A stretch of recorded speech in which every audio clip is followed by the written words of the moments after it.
Mary Louise Strauss is here with us today at the Peabody Public Library on October the 29th, 2009 for the Oral History Project of Whitley County. And I am John Pontius, and thank you for coming. It's my pleasure. Where were you born and raised? I was a Depression baby, and I was born on my grandmother's farm just across the Noble County line from Whitley County.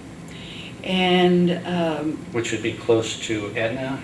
no, actually it's out by Crane Lake. Okay, near Crooked Lake. Yes, at the Okay. other end of Crooked Lake, there's a little lake on the Whitley County side called Crane Lake, and my grandfather's farm started across the road from that and went on up, and I was born on that farm. And then my mother and dad and I lived in Fort Wayne until I was 5 years old, and we moved to Columbia City. As I said, I was a Depression baby, and it was, so I was here until I entered the 6th grade, and then my mother and I moved to Fort Wayne. And how and when did you get back to Columbia City? Well,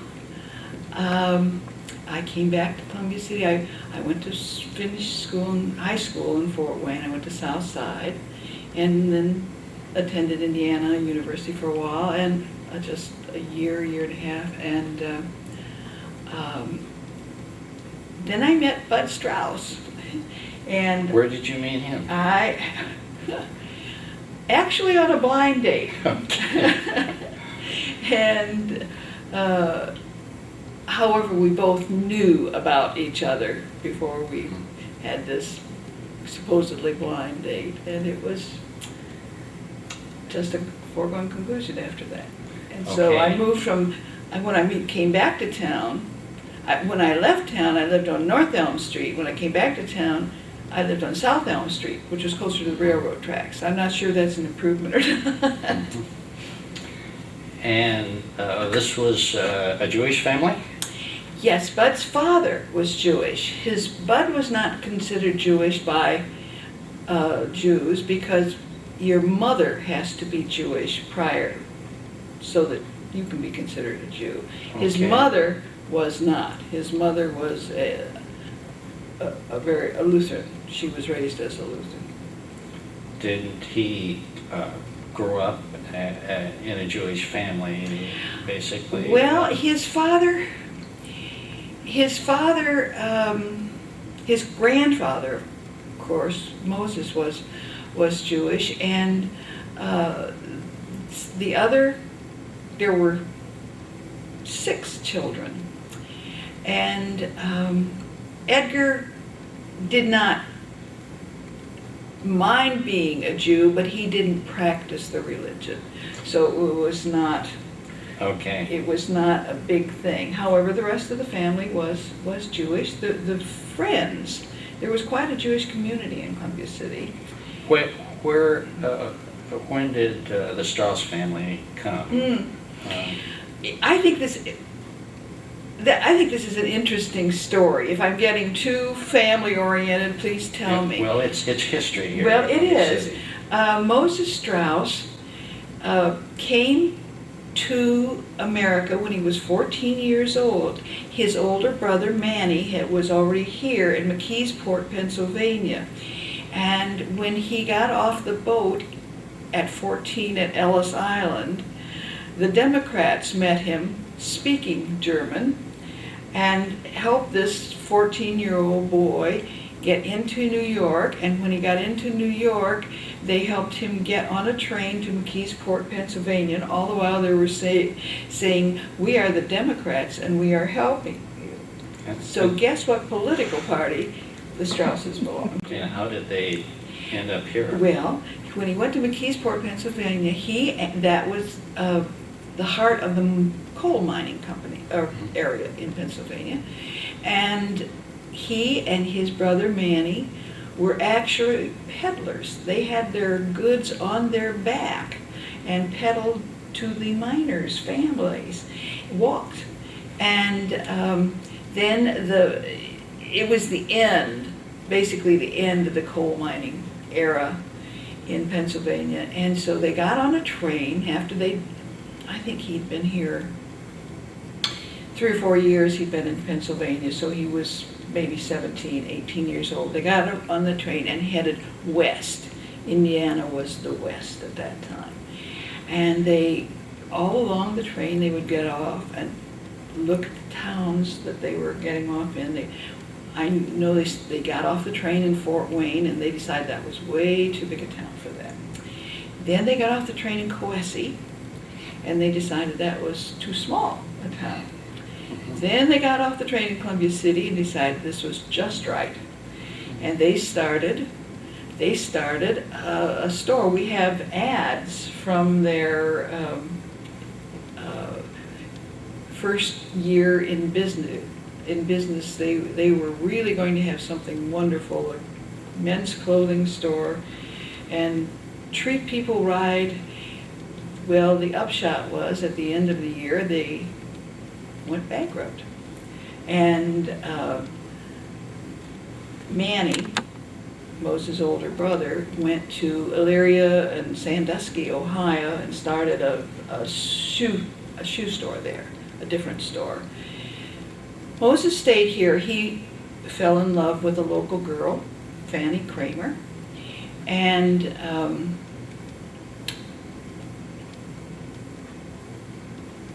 a man named Louis Koch from New York provided the money for the store to keep going. And where was this store? It was in the block between Main Street and Chauncey Street. And about what is there now? Well, right now, probably the buildings have changed. I'm not really sure. It was the Smart Shop for a while. It's on in that area. Van Buren Yes, Street. on Van Buren Street. Okay. Mm-hmm. And then they had, after Louis Koch from New York, and I'm just sure his grandson was the mayor of New York later. And he, within a year, Moses bought back the store from Mr. Koch. So it was, and then they opened, he moved into the building on the northwest corner of Chauncey and Van Buren, catty corner from the courthouse. But always called it the big store on the corner. Was he the first Jewish person, Jewish family to come to Columbia City? No, there were quite a few Jewish families here. There were the Daniels family. There was the Isey family in Cherubusco.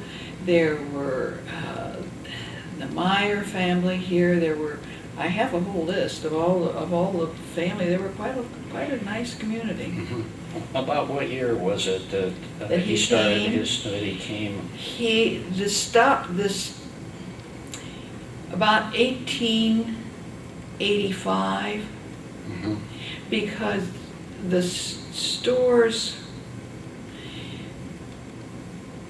they ignore that first year when he was in business with his brother, and it was in 1887 they start the history of the store. And what was it like for a Jewish family in Columbia City?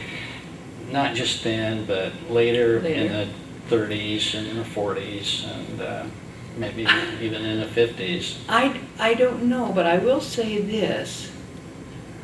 When Bud graduated from high school, Your husband. My husband graduated from high school. He graduated the 1st of June, and when he turned 18 in the middle of June, he was already in the Air Force, and he left. And he had been through basic training and everything before he realized what a, quote, Jewish problem was. Okay. It had never occurred in Columbia City to his family, to, whatever, whatever people thought of the Jewish contingent, he was unaware of it. So apparently they melded well with the rest of the... Our name was spelled Strauss, but nobody in Columbia City could pronounce it correctly. So Moses changed it to Strous. Okay. Were some of the other Jewish families leaders in the community or involved in the community? Oh, yes, they were. Alan Rush, I don't, if you remember him, his mother and father were here, and they had the style shop. Most of them became merchants. Some of them became attorneys, but most of them became merchants. Why is that? Because of a long tradition? That's what their families did in Europe. Okay. I think so. And so the Rush, Mike Rush is the grandson, and he's the current judge. He is. And although his mother was not Jewish, so he was not taken as Jew, recently, within the last 5-10 years, Michael has embraced the Jewish faith. So you mentioned the merchants. Who were some of the other merchants any time in the past 50, 60, 70 years? Well, of course, the Daniels, the Floxes, Bud's, many of them are interrelated, of course. Aunt Norma Flox was Moses' daughter. Oh, okay. Was my husband's aunt. And so the Floxes were related, and Dan Daniel's mother was a Strauss too. Did the Floxes have a store? Yes, they had a department store, a dry goods store, across the street from Strauss's. And any other Jewish merchants? Danny Daniel's father had I believe a shoe store or some type of store, and his cousins, Ed Daniel, they had a butcher shop which they turned into they bought and sold cattle and processed them. And in fact, there was a wonderful restaurant, one of the first drive-in restaurants in Fort Wayne, called Gardner's. Do you remember Gardner's downtown? And Daniel Brothers Meat made all the meat for Daniel's hamburgers, which they were famous for. I seem to remember the Lorber family. Yes, Is that there were. part of them? Yes. Now, they were not related, but the Lorbers were, they're Milt Lorber, and they were all part of this, interwoven in this community. They weren't actually blood relation, but they were all... They were probably close. Yes, they were. They were in touch with each other. Yes, they were. a In lot. fact, the Daniel family, Lee, and he was one of the owners of the what do I want to call it? The cattle raising play. His wife's name was Sarah. They had 2 children, Marcia and Adele, and Bud called them, Aunt Sack and Uncle Lee. They were that close, and then their children became close, and it was all very, very involved. It was a warm, loving family. Where did they worship? Edgar, Bud's father, chose not. Because Mary had been raised as a Lutheran, they chose not to embrace religion for their family. Many of them went to temple in Fort Wayne. They, at one time, had services. The rabbi would come to Columbia City periodically, and they would have services, but there was never a temple here, or a synagogue, to my knowledge. They would go to Fort Wayne. What did they do at Christmas? Did they, in some fashion, have a Christmas? Our family always had a Christmas tree. Bud's family always had a Christmas tree, so that was not a problem. There, some rabbis are, most of them did not. I know Aunt Sack and Uncle Eve never had a Christmas tree. They didn't do that. What were the major holidays for the Jewish For the community? Jews? Yeah. Well, in the fall is their Yom Kippur and Rosh Hashanah, which are the New Year and the Day of Atonement for the dead. And as I say, my husband never took part in this, so this was not part of our heritage. Okay.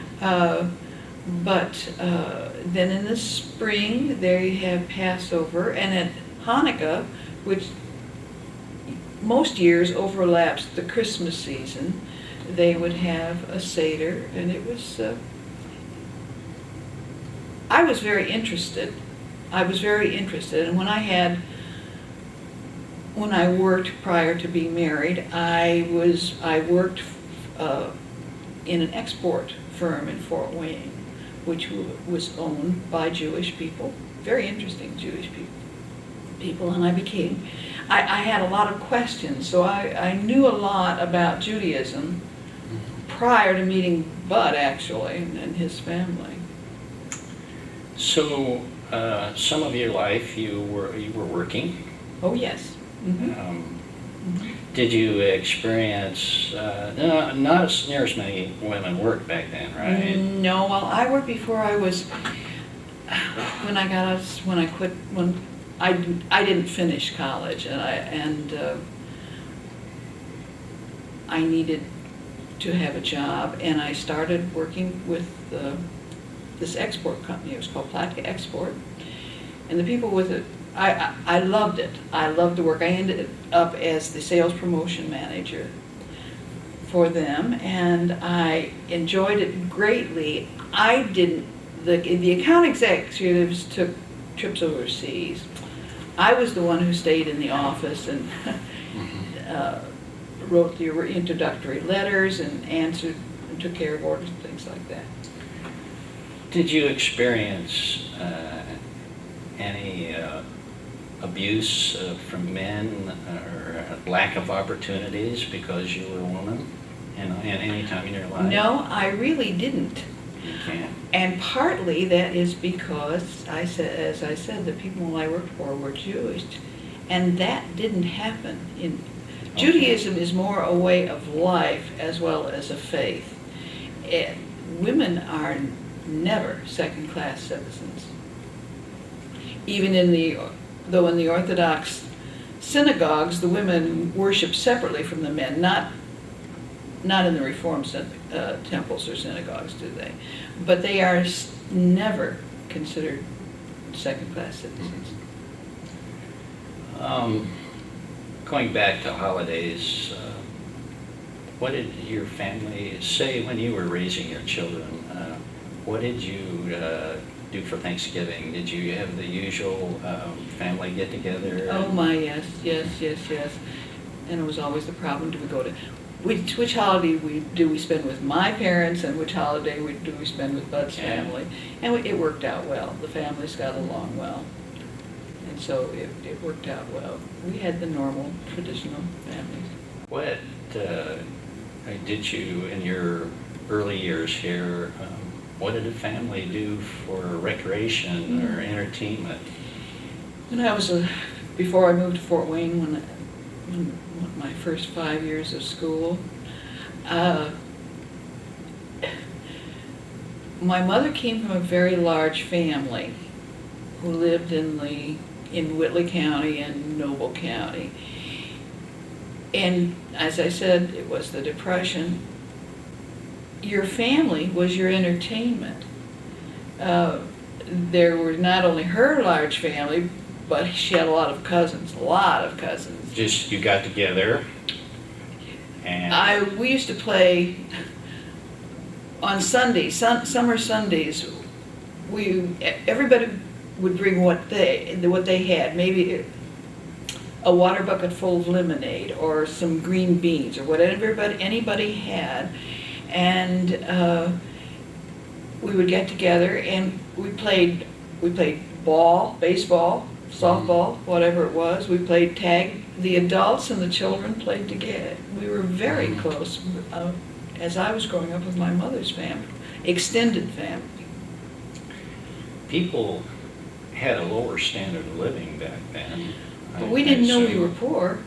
We had no idea we were poor. Everybody was. So you were not particularly unhappy about it? No, I didn't feel deprived at all.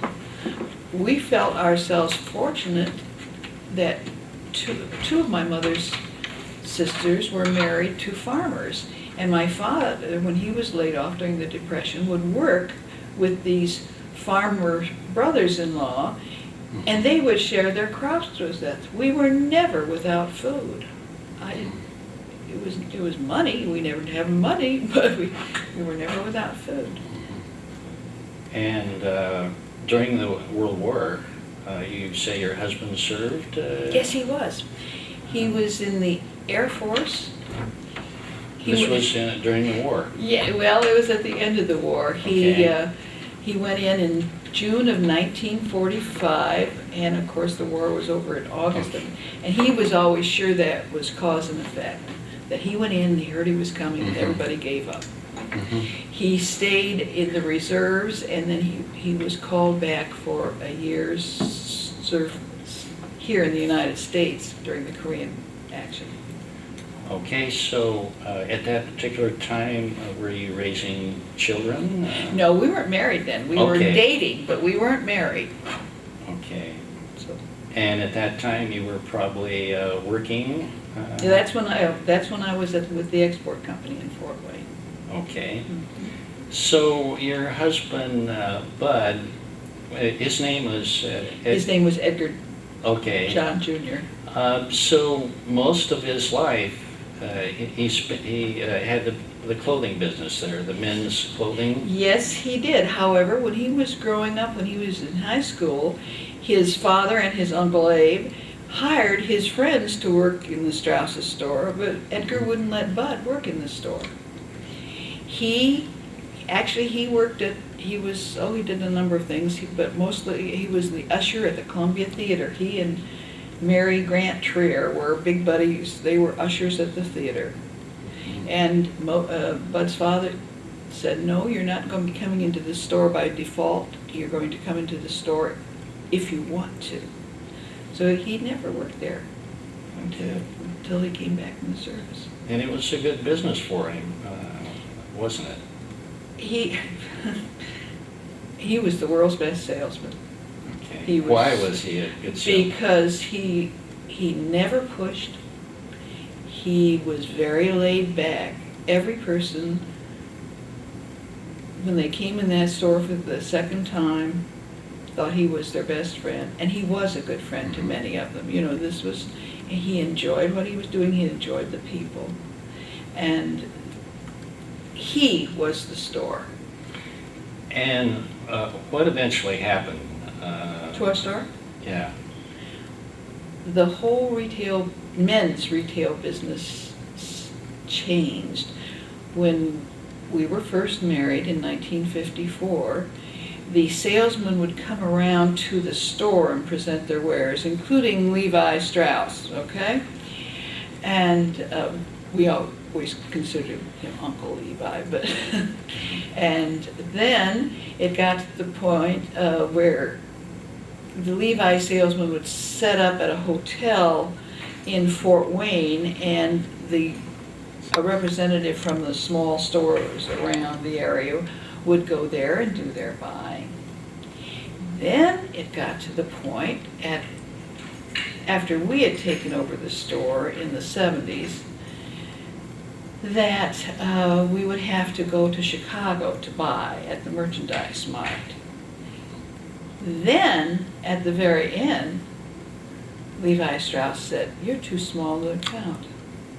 We won't sell to you anymore. We can't service your account anymore." Now, this is after all these years. And about what year was this, roughly? That was in the 80s when they did that, the late 80s, I suppose. Where the building where your husband had his business, did he own the building at that? Yes, we owned the building, and there were apartments upstairs. And then in 1992, because Bud was retirement age, and because the business had changed so much, and because he'd done it for so many years, he decided to, he considered selling the store, but it's difficult to sell a store with your name on it when you don't know the people, you know. So he ended up just closing the store, and we sold the building to Don Davis. And the people in the next building had their flat roof tarred, and they left the workers left the tar supply or machine, whatever it was, on overnight, which is what they did. And in around 6 o'clock it exploded and burned About our building, what year? Don Davis's building. That was in 1993. Okay. 1993. Okay, it's Because our son still lived in one of the apartments above the store. okay. Let's talk about your husband's family. Were they in banking? His mother's family was. His His mother's mother family. was a Faust, Okay. and the Faust Bank was a big bank in Columbia City at one time. And where was this? It ended up on the northeast corner of Main and Van Buren. The building has now been raised. It evolved into the Citizens Bank, and her grandfather, Whose name? Franklin Faust. Franklin Faust. He came from Ohio, and there were, I believe, 6 or 8 children in the family. And when he was 16, he came here, and he was a go-getter, apparently, and he was selling fanning mills, which is what they use to separate the grain from the chaff. And then he in Marion or someplace, and he came to Columbia City, and he started manufacturing these fanning mills as well as selling them. And where was that, you suppose? I believe that it was on Van Buren Street across the east side. Okay. No, I'm sorry, on Main Street, across from the courthouse on the east side. He had a safe. And pretty soon, many farmers and people in town he had about the only safe in town.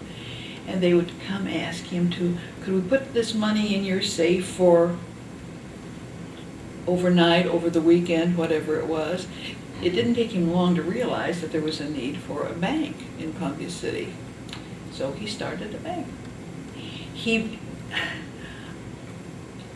If I were going to write the great American novel, I would write about his wife. Her name was Maximilia Jones, and she and her mother and 4 siblings came, Mother Strauss used to say, west in the covered wagon. They came from Washington Courthouse, Ohio. There had been, her family had lost their money some way, and that history is hazy, but the mother and the 5 children came to Columbia City, and they reached here on Halloween night. One story says it was in the middle of the night, one story said it was just at dusk, and they parked their wagon and slept in an abandoned log cabin. And when they woke up in the morning, they realized they were in between 2 Indian villages. And Maximilia then married Franklin Faust. They had 3 or 4 baby boys, all of whom died in infancy. Franklin Faust's family still lived in Ohio. His brother Alfred had 4 children. He wasn't doing as well as Franklin was financially. And after Franklin and Maximilian had lost these 4 babies, Alfred brought his youngest son, who was just 1 year old, to them to raise. His name was Archie, and that was my husband's grandfather. So he was raised as here in Columbia City, and then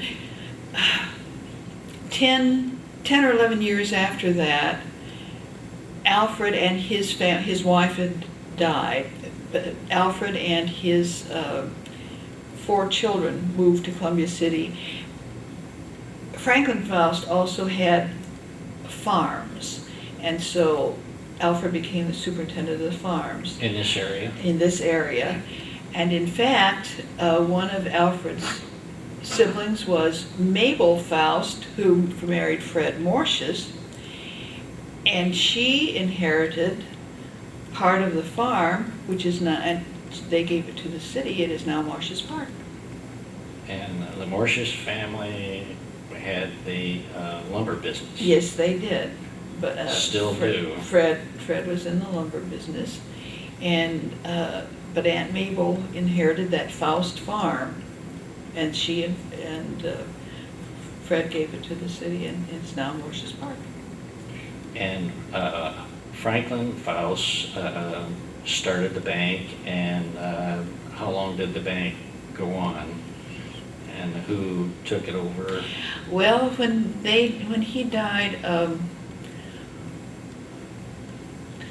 Cleon Faust took it over, and he left it to his siblings and his siblings' children. Mary, he just left some money. He didn't think a woman should be in business. So she didn't get part of the bank. But she was a child of privilege. So the bank later became the Citizens State Bank.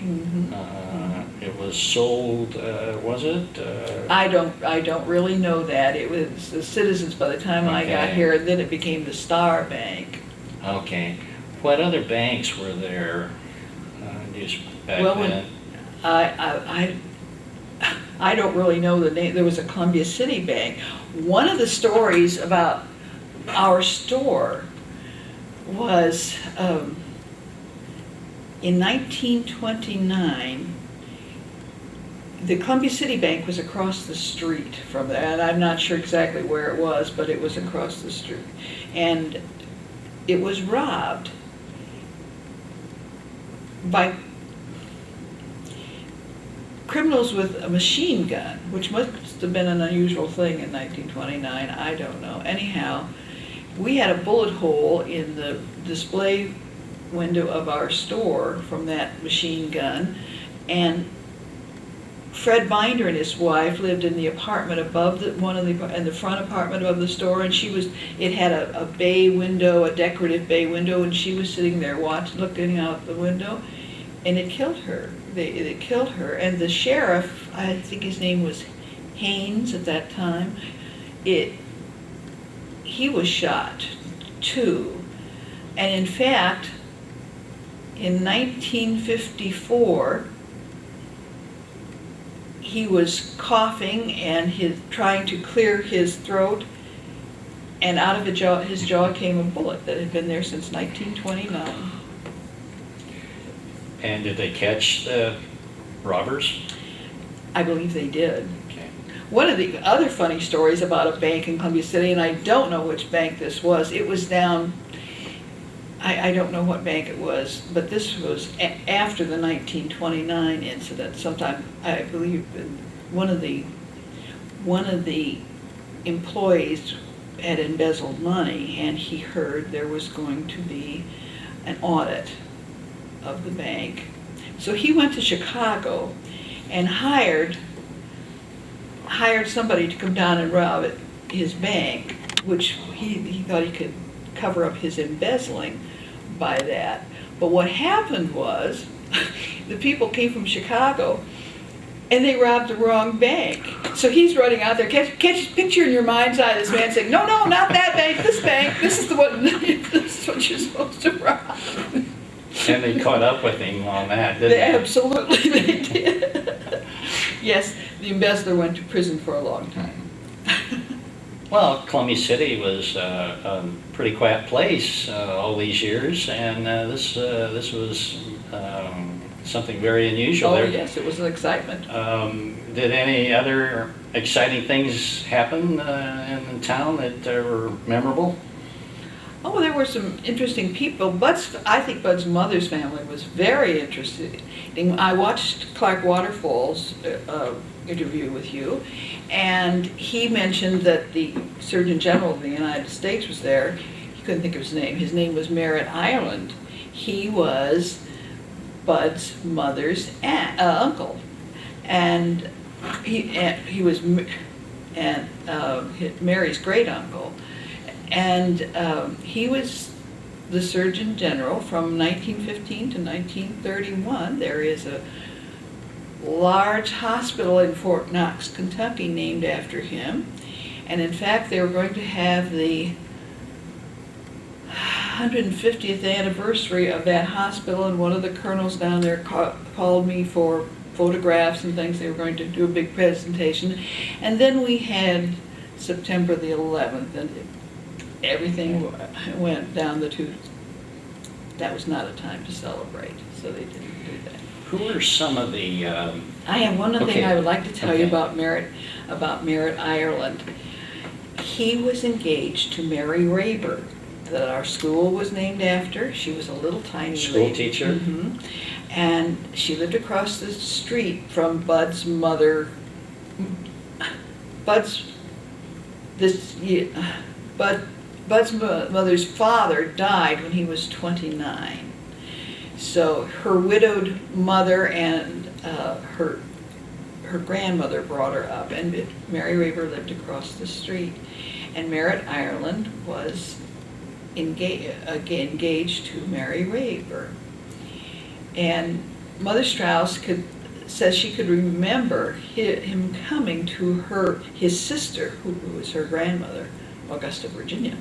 And a new girl had come to town, a little blonde girl named Elizabeth Liggett. And Merritt Ireland fell head over heels in love with Elizabeth Liggett. He didn't know what to do. He should marry Mary Rayburn, what he should do.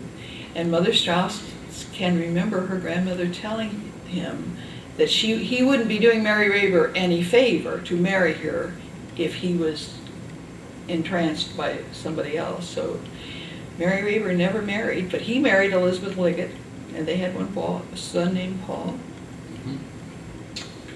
Who were some of the leaders back in the 40s or the 50s in the community?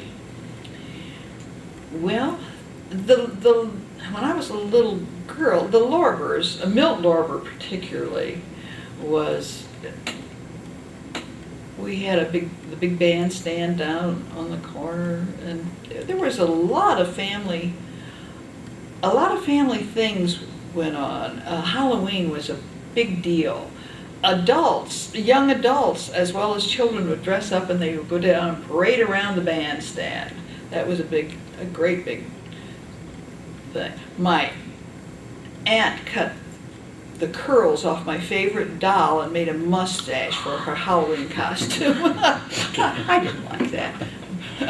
But Milt Lorber always ran the Halloween program, and there were a lot of things going on. Old Settlers, as Daniel told you, was a one-day affair. Starting early in the morning, they would have a movie at the Columbia Theater for the children, and then it went on all day, and the families would come in from the country and have picnics and enjoy the day. Any other leaders in the community that you remember? Rob McNagny, he read law with Thomas R. Marshall, actually. Okay. He and Vera were here. There were these people. I can't remember. Okay. I don't know. That's a long time ago. I have one last question. How did you accumulate all the knowledge that made you help make you the winner of the Jeopardy contest here at the library? Oh, well, I'm a voracious reader Okay. and have a fairly retentive mind, I guess, but it was a lot of fun. I'm so pleased. Bud's grandmother, Jessie Hunter Faust, was the librarian for many, many years, and in fact, on my 6th birthday, my mother took me to the library because I was old enough to get a library card. And Jessie Hunter was sort of scary. I thought she was gray-haired and very serious, but she issued me my first library card, and she took me around to show me all the books that I could read, and she sent me home with Rebecca of Sunnybrook Farm. And that probably was the greatest gift I was ever given. The library then was in the old building on Main Street, which was a new building at that time. Were anyone in the Jewish community involved in the library, on the board? Well, Bud's father was. Bud's father was on the board. And then eventually Rick Fox served on the board for many years. Was he president of the board at one time? I believe he was, yes. Yeah. Yes, he was. Yes, he was. And the library, what happened to it? No longer there. It's no longer there. My understanding was that it had to be brought up to state code, and do you spend all that money on an older building, or do you build this wonderful new building? Okay. Well, thank you very much for being with us today, Mary Louise. It has been my pleasure.